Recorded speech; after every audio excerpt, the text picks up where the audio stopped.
അലി അക്ബർ ഷാ തയ്യാറാണ്. കോഴിക്കോട്ട് നിന്ന് നേരെ കൊച്ചിയിലേക്ക് വരുന്നു. അലി അക്ബർ ഷാ കണ്ണൂരുകാരനാണ്. കൊച്ചിയിൽ വിഷുവിന്റെ വിപണിയിലേക്ക് വന്നിങ്ങനെ നിൽക്കുകയാണ്. അലി, വടക്കൻ കേരളത്തിൽ പ്രത്യേകിച്ച് നോൺ വെജ് വിഭവം കൂടി ചേർത്താണ് വിഷുസദ്യ ഒരുക്കുന്നത്. കൊച്ചിയിലെ വിഷു ഒരുക്കമൊക്കെ എവിടെ വരെ എത്തി? തിരക്കുണ്ടോ വിപണിയിൽ ഇപ്പോൾ?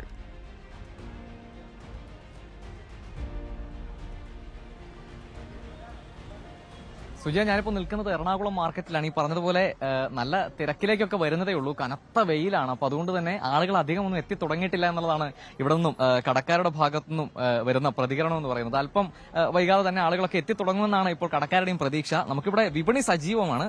ദൃശ്യങ്ങളിൽ കാണാം കണിവെള്ളരിയും കണിമത്തനും അതുപോലെ ഈ കൈതച്ചക്കയും ചക്കയും ഒക്കെ ആയിട്ട് വിപണി സജീവമാണ്. പ്രധാനമായും ഈ പറഞ്ഞതുപോലെ നമ്മുടെ ഈ കണിയിലെ പ്രധാനികൾ ഈ കണിവെള്ളരിയും അതുപോലെ തന്നെ ഈ കുഞ്ഞൻ മത്തനും ഒക്കെയാണ്. മത്തൻ വന്ന് സെഞ്ചുറി അടിച്ചു എന്നാണ് പല കടകളിൽ നിന്നും ചോദിക്കുമ്പോൾ മനസ്സിലാകുന്നത്. അതുപോലെ തന്നെ വില വ്യത്യസ്തമാണ് പല കടകളിലും. വെള്ളരിക്ക് വില ചോദിക്കുമ്പോൾ 40 മുതൽ 60 വരെ പല വിലകൾ പറയുന്നുണ്ട്. നമുക്കിവിടെ കടയിൽ ചോദിക്കാം.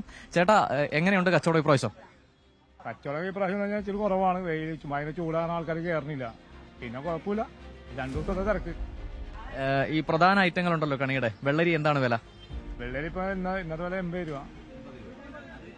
എണ്ണത്തിനാണോ തൂക്കത്തിനാണോ? കിലോ 80 രൂപ. മത്തൻ എങ്ങനെയാ വില? മത്തങ്ങ 100 രൂപ. ചക്ക, പൈനാപ്പിൾ പൈനാപ്പിള് 100 രൂപ. ചക്ക 60 രൂപ. കഴിഞ്ഞ വിഷുവിനെ അപേക്ഷിച്ച് വില കൂടുതലല്ലേ ഇപ്രാവശ്യം? എങ്ങനെയാണ് അവസ്ഥ? കഴിഞ്ഞ വർഷം വില കുറവാണ്. ഇപ്രാവശ്യം വില കുറവാണ്. ഇപ്പം വൈകിട്ട് അയാൾ ആള് വരുമെന്നാണോ പ്രതീക്ഷ? എങ്ങനെയാ ഇത് ആള് വരുന്നുള്ള പ്രതീക്ഷ നമ്മൾ വയ്ക്കണം. കുറച്ച് കച്ചവടം കയറിക്കൊണ്ടിരിക്കണം. അതായത് രാവിലെ നല്ല ചൂടും നല്ല ഇതാണല്ലോ. അപ്പൊ ആൾക്കാർക്ക് വരാൻ ഇത്തിരി ബുദ്ധിമുട്ടായിക്കോളും. ആ വെയിലത്ത് നിൽക്കാനുള്ള ബുദ്ധിമുട്ടായിക്കോളും. പിന്നെ ഇപ്പൊ ആൾക്കാർ വൈകുന്നേരം മുതൽ കയറാനുള്ള പ്രതീക്ഷ നമ്മൾ നിൽക്കണം. നമ്മുടെ ഈ മെയിൻ ഐറ്റംസ് ഒക്കെ എവിടെന്നാ വരുന്നത്? ഈ മത്തനും വെള്ളരിയും ഒക്കെ? വെള്ളരി എന്ന് പറഞ്ഞാൽ പറഞ്ഞ കൂട്ടാട്ടോളം, പിന്നെ ഇവിടെ മാഞ്ഞാലി, ഈ ഭാഗത്തിനേക്ക് നമ്മുടെ നാട്ടുകാർ തന്നെയാണ്. നമ്മുടെ നാട്ടിൽ തന്നെ. പുറമേ നിന്നുള്ള ആരുമില്ല.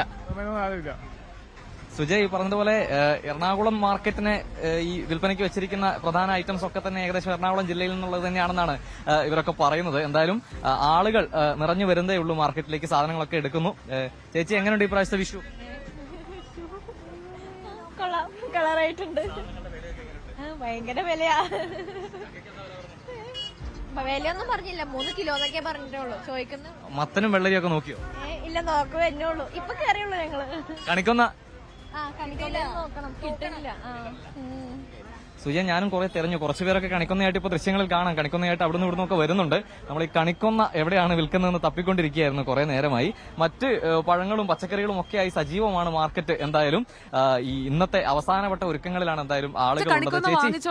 കാരണം ഞാൻ ഇവിടെ നിന്ന് ഇറങ്ങിയിട്ട് പോയി കണിക്കൊന്ന വാങ്ങിക്കാനായി ആ മാർക്കറ്റിലേക്കൊക്കെ വരുമ്പോഴേക്കും മിക്കവാറും തീർന്നു പോകുമെന്നാ തോന്നുന്നത്. ലാഭമുണ്ട്. വലിയ വില കൂടുതലൊന്നും ഇല്ല. എന്തായാലും സുജയ, അഭിപ്രായങ്ങൾ നമുക്ക് മിക്സഡ് ആയിട്ടാണ് കിട്ടുന്നത്. ചിലയിടത്ത് പറയുന്നത് വലിയ വിലയാണ് കഴിഞ്ഞ വിഷുവിനെ അപേക്ഷിച്ചെന്ന്. ചില കച്ചവടക്കാരും അത് അംഗീകരിക്കുന്നുണ്ട്. പക്ഷെ മറ്റു ചിലർ പറയുന്നത് സാധാരണഗതിയിലുള്ള വിലയൊക്കെയുള്ളൂ, വലിയ ബുദ്ധിമുട്ടൊന്നും ഇല്ല എന്നുള്ളതാണ്. ഇനിയിപ്പോൾ ബുദ്ധിമുട്ടുണ്ടെങ്കിലും മലയാളികളെ സംബന്ധിച്ചിടത്തോളം വിഷു ഏറ്റവും ഗംഭീരമാക്കാൻ കഴിയുന്നതിനുള്ള എല്ലാ പണികളും നമ്മൾ എടുക്കുമെന്നുള്ളതാണ്. അതിപ്പോ കൊച്ചിയിലായാലും അങ്ങോട്ട് തിരുവനന്തപുരത്തേക്കായാലും ഇനിയിപ്പോൾ കോഴിക്കോട്ടേക്കായാലും അതിൽ മാറ്റമൊന്നുമില്ല. എന്തായാലും അത്തരത്തിൽ സജീവമാണ് നമ്മുടെ എറണാകുളം മാർക്കറ്റും. ദൃശ്യങ്ങളിൽ കാണാൻ നല്ല സ്വർണം പോലെ വെട്ടിത്തിളങ്ങുന്ന കണിവെള്ളരി ഇരിക്കുന്നത് കാണാം. അതുപോലെ എല്ലാ സാധനങ്ങൾ കൊണ്ടും സജീവമാണ്. കുറച്ച് അപ്പുറത്തേക്ക് നീങ്ങിക്കഴിഞ്ഞാൽ ഈ കൃഷ്ണ വിഗ്രഹം കൊണ്ട് സജീവമായൊരു മാർക്കറ്റുണ്ട്. വിഗ്രഹം പല വലുപ്പത്തിലുള്ള വിഗ്രഹങ്ങൾ കൊണ്ടും സജീവമായ മാർക്കറ്റുകളുണ്ട്. അതുപോലെ തന്നെ പടക്ക വിപണി. ചേച്ചി, എങ്ങനെയുണ്ട് സാധനങ്ങൾക്കൊക്കെ വില? പർച്ചേസ് ചെയ്തുകൊണ്ടിരിക്കണുള്ളൂ. മത്തനും വെള്ളരിക്കൊക്കെ വില ചോദിച്ചോ? ഇല്ല. കണിക്കൊന്നയൊക്കെ കിട്ടിയോ? ഇല്ല, വാങ്ങുന്നതേ ഉള്ളൂ. എന്തായാലും സുജയ, വെയിൽ ആറി വരുന്നതേ ഉള്ളൂ. നല്ല കനത്ത വെയിലായിരുന്നു. അതുകൊണ്ട് തന്നെയാണ് അധികം ആളുകൾ ഇവിടെ ഇല്ലാത്തതും. കുറച്ച് സമയത്തിനുള്ളിൽ തന്നെ ഈ മാർക്കറ്റ് നിറഞ്ഞു കവിയുമെന്ന പ്രതീക്ഷയിലാണ് കച്ചവടക്കാരെല്ലാവരും ഉള്ളത്. ചേട്ടാ, ആളുകളൊക്കെ എത്തി തുടങ്ങിയ വെയിലാറി എങ്ങനെയാ? എല്ലാ പോലെയുള്ള ഒരു വിഷുവിന്റെ ഒരു സ്ഥിതിയിലല്ല. തരാടാ, മുമ്പത്തെ പോലെയുള്ള ഒരു 5-8 വർഷത്തിനുള്ളിൽ മണ്ണിലിട്ട താഴ്ത്തോട്ട് വാർത്തത്തിലുള്ള ജനപ്രമാണ്. ഇപ്പൊ ഒന്നുമില്ല. ഇപ്പൊക്കെ റെഡിമെയ്ഡാണ്. ഇപ്പൊ കൃഷ്ണസ്വാമിക്ക് വെക്കണ കൊന്നപ്പൂ വരെ റെഡിമെയ്ഡാണ്. ഇറ്റങ്ങനെ മാറിക്കൊണ്ടിരിക്കുകയാണ്. ഈ തലമുടി കഴിഞ്ഞിട്ടുണ്ടെങ്കിൽ ഈ സിസ്റ്റം ഉണ്ടാവൂല. ഒരു മാറ്റം വന്ന് തുടങ്ങുകയാണ് എന്നാണ് പറയുന്നത്.